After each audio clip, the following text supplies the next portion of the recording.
من برای نگهبانی کودک خود میخواهم که در آینده همیشه از خود استفاده برم. وقتی به کودک وقتی خود را میگذارانی مثلا بسیار از بسیار از پرابلم ها فارغ میگردی، عصبی نیز آرام میگردد. از همین لیاز بله من روزی میشم و زنک اگر حتما کار کرماند یک روز دو روز باشد و اجازت این مقصد همین که مردکو بود نمیدهد یکمش نمیدهد دویمش در مسلمانی ما در شریعت خودمون هم طوری نمیگیرد که مردک حتما خانه بشیند. من بیشتر کودکان پیشنهادم کودکان خیلی خوبان ها خوب رفت کردن خوب است با اما دوره شیرینی کودکان اما دوره تولد و دوره 3 سالگی اون وقتی شیرینی کودک است با خیلی بازی کردن با آدم فورم است خیلی میپذیرم. پدر مثل آزاد شدنش برای تربیت فرزند این ما یکم بار میشنم من نخوندم و آگاه هم نبودم.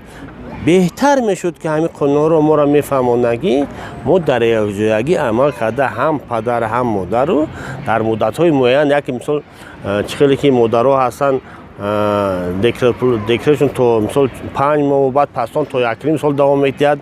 اگر پدر هم در برابر مادر آزاد میشد و با فرزند تربیه و مثل اهمیت میدادن دقت میدادن باز جانبتر میشد تربیت نسبت فرزندای ما.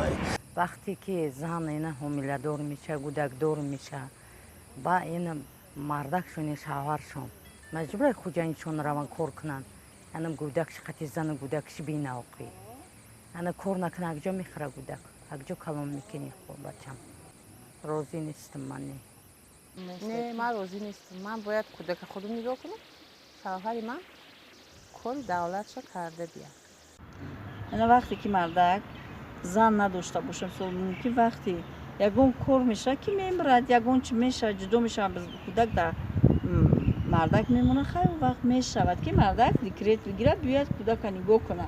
وقتی که زنک در خونه های حجتی دیکریت گیری مردک هم نیست. من از این کاری و همسرم خرسند میشوم که در اینجا در پهلوی یکدیگر ما فرزند را به تربیت خود به پایان میرسانیم. در طبق قانون این جاری کرده شده که در تاجیکستان مردان این کار رو به عهده خود نمیگیرند و میخواهند که تنها زن فرزند خود را تربیت کند. اگر که زن و مرد یکدیگر فرزند خودسال را تربیت کنند که با این بهتر می شود.